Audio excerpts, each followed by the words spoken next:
Hello everyone, welcome to channel learn with ease. आज का topic है कैश फ्लो स्टेटमेंट का, जिसमें हम सॉल्व करेंगे क्वेश्चन नंबर 50 चैप्टर 4 डी के गोयल की बुक से class 12 accounts. Online sessions, online classes के लिए आप मुझे व्हाट्सअप कर सकते हो। आप मुझे फॉलो कर सकते हो टेलीग्राम पर भी। तो क्वेश्चन में है आपके पास बैलेंस शीट जेल लिमिटेड कंपनी की, और आपको बनाना है कैश फ्लो स्टेटमेंट, और सिर्फ cash flow of operating activity बताना है आपको। ऑपरेटिंग एक्टिविटी से कितना इनफ्लो हुआ और कितना आउटफ्लो हुआ। तो बैलेंस शीट से आपको क्या डाटा इकट्ठा करना है, आपको कहाँ से स्टार्टिंग करनी है।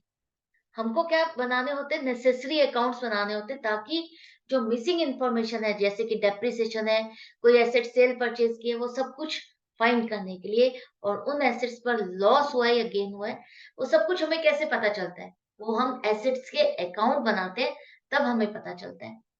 अब यहाँ पर देखो, सीधा सीधा आपके पास जो एसेट आ रही है वो लैंड है। लैंड पर डेप्रिसिएशन कितना लगा या नहीं लगा, कोई इंफॉर्मेशन नहीं है। दूसरा, आपने लैंड का वैल्यू देखा है, इंक्रीज हो रही है, 4 लाख से 6 लाख हो रही है। सेल के बारे में कोई इंफॉर्मेशन नहीं है। तो सीधा सीधा ये परचेज है, आपने फर्दर लैंड को 20 लाख रुपए में परचेज किया, और परचेज ऑफ लैंड आपका इन्वेस्टिंग एक्टिविटी में आएगा। इंटेंजिबल एसेट्स, ये भी राइट ऑफ नहीं हुई, सेम ही अमाउंट है। ना ही आपने परचेज की, ना ही आपने सेल की, और ना ही राइट ऑफ हुई। यहाँ पर इसका भी नहीं है आपका काम। तो हमें कोई एसेट के अकाउंट नहीं बनाने। दूसरा, हमें प्रोविजन फॉर टैक्स दिया हुआ है, पिछले साल का भी और इस साल का भी।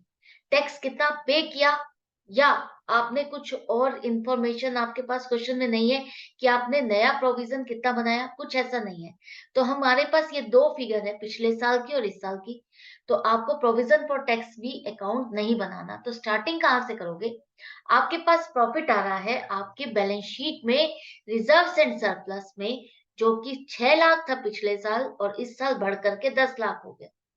तो बढ़ गया है 4 लाख से, तो 4 लाख की अमाउंट आपकी क्या है, वो प्रॉफिट है जो इस साल आपका हुआ।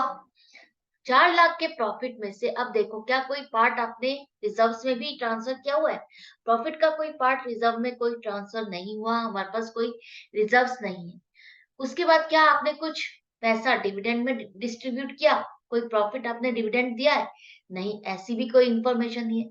क्या आपने टैक्स का प्रोविजन किया है, हाँ, टैक्स का आपने प्रोविजन किया है, वो है 1.5 लाख।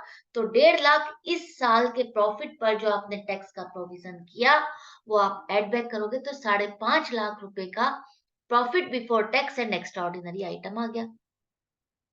अब यहाँ पर net profit before tax and extraordinary item 5.5 lakh को आप यहाँ पर लिखो, स्टार्टिंग करो। और अब आपको चाहिए एडजस्टमेंट करनी है non cash and non operating item.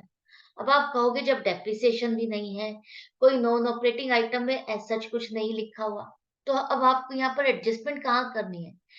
यहाँ पर देखो ध्यान से, आपके 10% डिबेंचर्स हैं, इन पर आपने इंटरेस्ट की पेमेंट की है, जो कि आपने अपने प्रॉफिट एंड लॉस अकाउंट से उस इंटरेस्ट के खर्चे को डाल करके माइनस किया उस खर्चे को, लेकिन वो तो आपका ऑपरेटिंग एक्टिविटी में आएगा ही नहीं, वो तो आपका फाइनेंस एक्टिविटी से रिलेटेड है।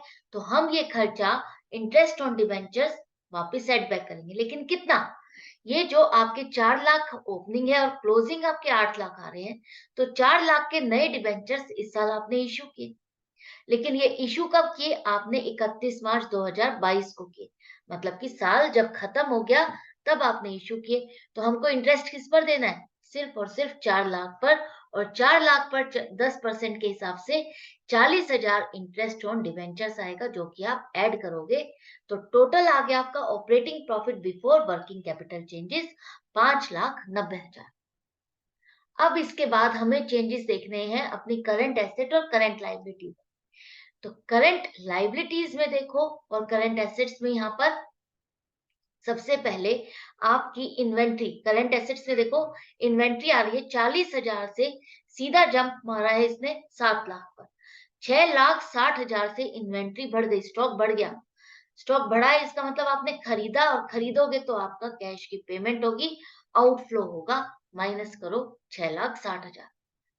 ये थी आपकी करंट एसेट्स। कैश और कैश इक्विवेलेंट हम सबसे एंड में शो करते हैं, ये आपका यहाँ पर नहीं आएगा। ट्रेड पेबल्स आपका क्रेडिटर्स है, जो कि 3 लाख से 2 लाख रह गए। 3 लाख से घट करके 2 लाख हो गए। 1 लाख का डिफरेंस जो है, जो कम हो गया, वो कैसे हुआ? क्योंकि आपने पेमेंट की तो क्या होगा? आउटफ्लो होगा, माइनस होगा 1 लाख रुपए से। ये भी हो गया।